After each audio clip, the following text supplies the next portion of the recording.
Olá a todos, graça e paz esteja contigo, meu irmão, minha irmã. Mais uma vez venho até você e tenho o privilégio de poder compartilhar a palavra do Senhor. Quero fazer menção de apenas um versículo bastante conhecido que está em Mateus, capítulo de número 6, verso de número 33, que diz assim: Busquem, pois, em primeiro lugar o reino de Deus e a sua justiça, e todas essas coisas serão acrescentadas a vocês.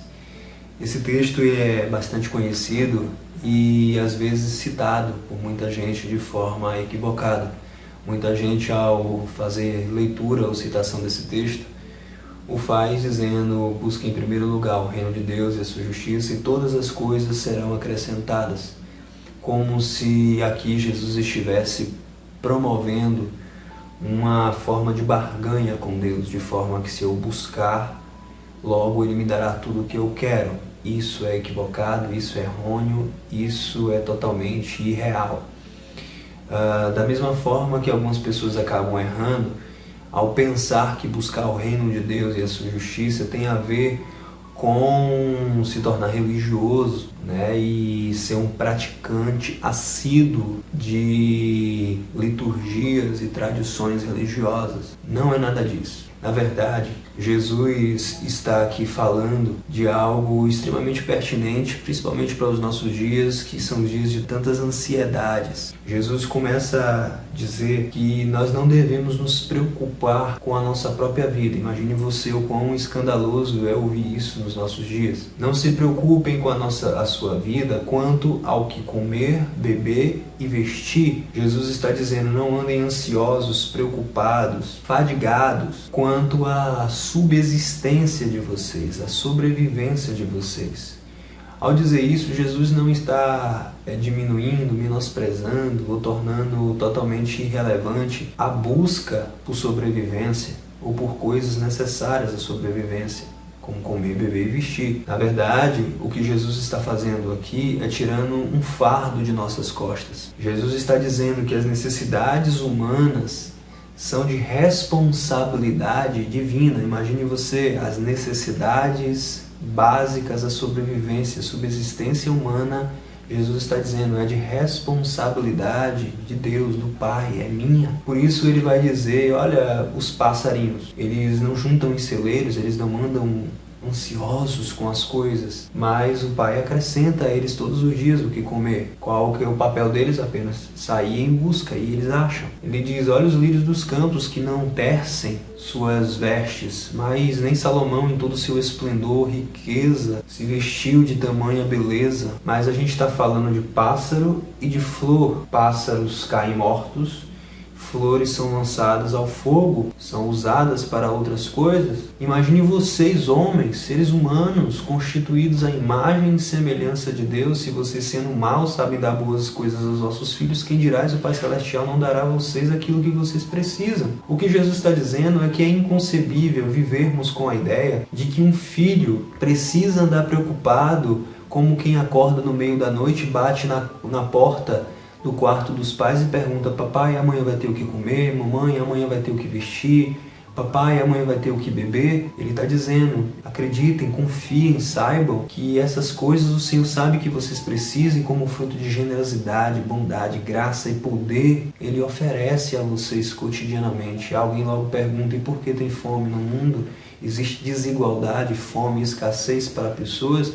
Porque existe a retenção de recursos para outros. A miséria na terra não é causada por escassez de provisão. A terra produz mais do que o suficiente para todos nós. Agora, existe pessoas dotadas de poder que retêm e logo tem falta para outros. Isso não é defesa de um pastor de Deus. Pelo amor de Deus, eu não faço defesa de Deus, ele não precisa disso. Isso são dados, isso são fatos, certo? Mas enfim, o Senhor Jesus, nesse texto, não está promovendo barganha. Não está dizendo que se tornarmos religiosos, nós teremos tudo o que queremos. Isso é uma deturpação, né? Que se você ouvir isso de alguém, tenha como heresia. Saiba que quem está falando não é um falso profeta, ou pelo menos alguém equivocado quanto à interpretação do texto, certo?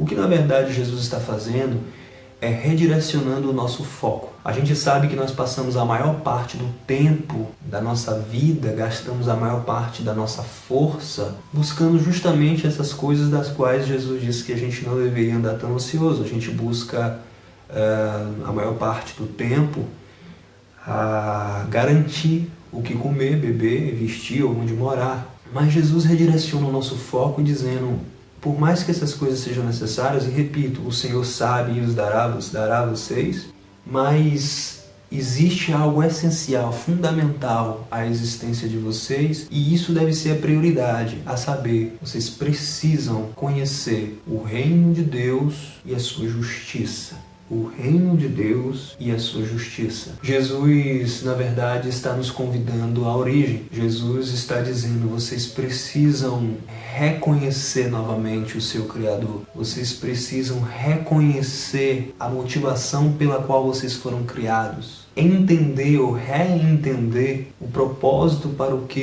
o qual vocês foram criados, que é justamente a glória de Deus. Vocês precisam novamente saber que o Deus que criou vocês é Pai e ama vocês e quer conviver com vocês, e que tem uma vontade, ou seja, uma justiça, um modo de ver, de fazer as coisas procederem.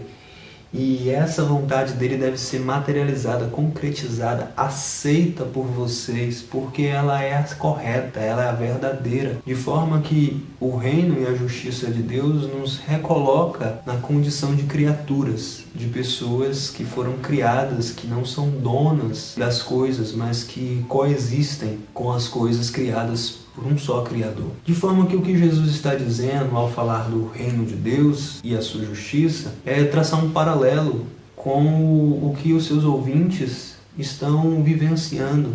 Jesus está falando do reino de Deus, e aqui eu vou colocar como o mundo de Deus, em paralelo com o mundo dos homens, ou com o reino de César, a qual eles estão convivendo. O reino de César é um reino de muita escassez para os mais pobres. Um reino de César é um reino de muitas desigualdades, injustiças, crueldades, de elitismos, de maldades. E Jesus está convidando aquelas pessoas ao reino de Deus, que é um reino oposto a tudo que é o reino de César, o que nós chamaríamos hoje de mundo, ou seja, o conjunto de valores, de princípios, de práticas que fogem completamente à vontade de Deus, que se estabelecem como algo antagônico ao que é agradável e bom, justo e verdadeiro aos olhos de Deus. Paulo vai dizer na sua carta aos Romanos, capítulo 1, verso 17, que no Evangelho é revelada a justiça de Deus, ou seja, as boas novas em Cristo Jesus é tornar conhecida a vontade essencial do Criador para a sua criatura.